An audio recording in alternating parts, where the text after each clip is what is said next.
Spoiler warning for Possession 1981. So far on this channel, I have made two lists of movies. One of my favorite bad husbands and one of the movies that influenced my taste in horror over the years.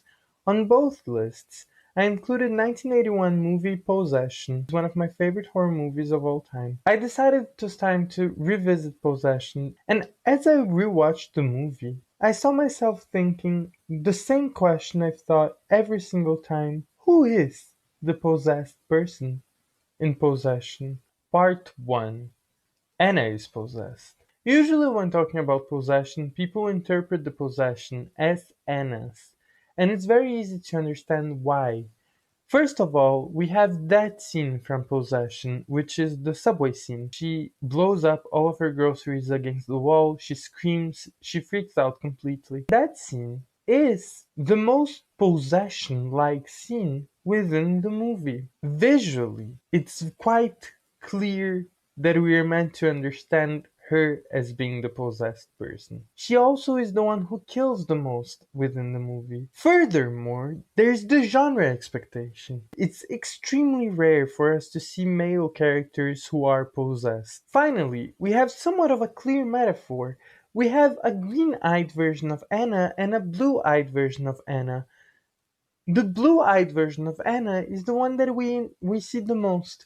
And she is the one who is cheating on Mark. She is the one who is trying to create a way to fulfill her sexual desires. And she's the one who is murderous.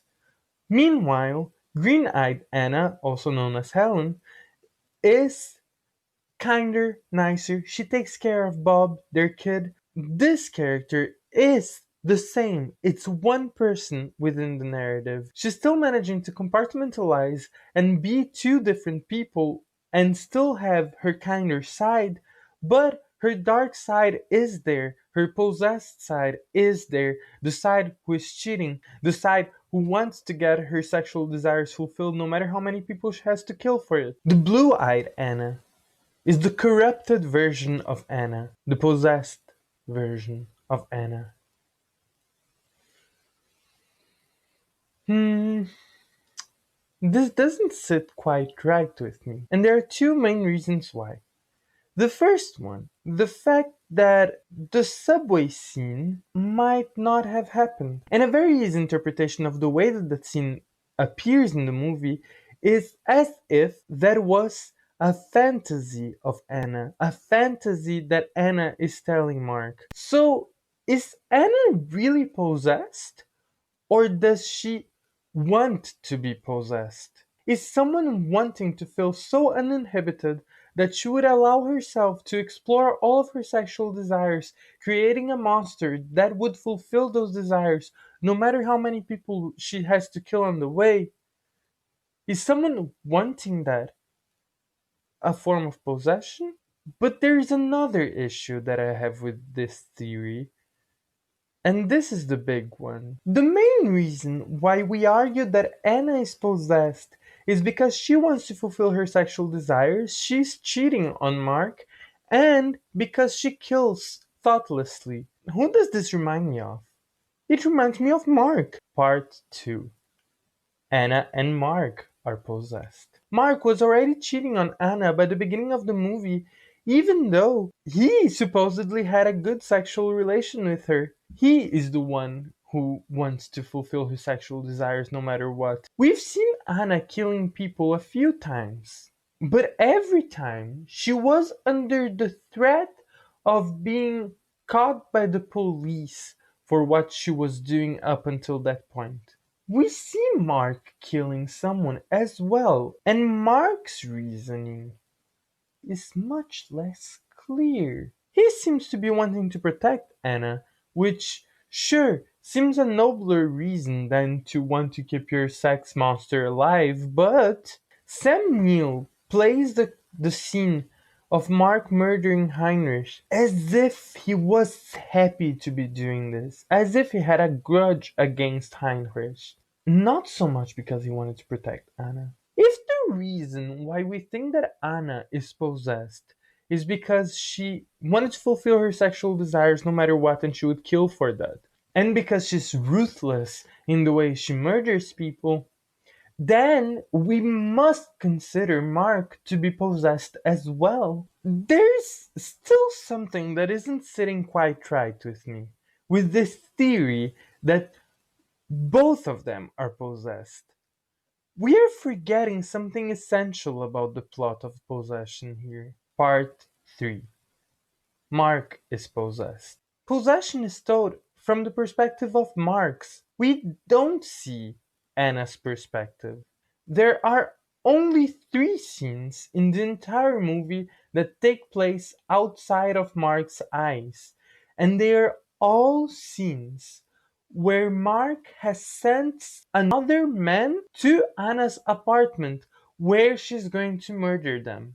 Mark starts the movie completely heartbroken, and from that, he loses all of his grasp on reality. The fact that all of the scenes that are outside of Mark's perspective are of Anna murdering someone else, wouldn't it mean that he is fantasizing about things that are happening with Anna without him? Things that are his fantasies. He needs to believe that Anna is being evil. He needs to believe that Anna is the possessed one, when truly it's all him. By the ending of the story, Mark has also gotten his own doppelganger. His doppelganger is not kind or sweet. His doppelganger doesn't take care of Bob. His doppelganger is simply cold. When we think of possessed characters, we think of characters who burst with emotion. Both Blue-Eyed Anna and Green-Eyed Anna have emotions, and both of them show it. However, Mark goes into the depths of despair after the breakup. And who is his doppelganger? The one who doesn't feel. The one who has managed to purge all emotion from. The emotions that are making him feel and act possessed.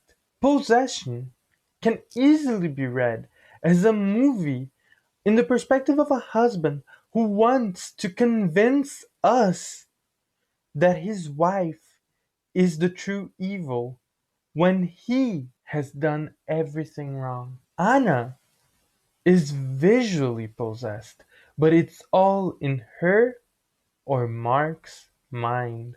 She is more in control than Mark could ever be. Welcome to Vanessa Júpiter Sitting Room, and you have just watched the Possession series, Part 1. I rewatched Possession and I realized that either I would have to make a 40 minutes long video, or I would have to make a multiple part analysis of the movie.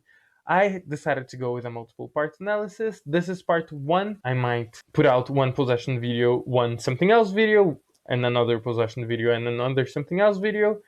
Who knows? One of the reasons why I decided to do Possession this month as well is because I'm going to be doing Vanessa Júpiter Reads Frankenstein every Sunday here on YouTube at 5 p.m. Central European Time. I'm going to be reading the entirety of the Frankenstein novel. Possession is inspired partly by Frankenstein. This was actually how I got to the movie in the first place. So I thought that it would be nice to do both those things at the same time, like love Vanessa Júpiter.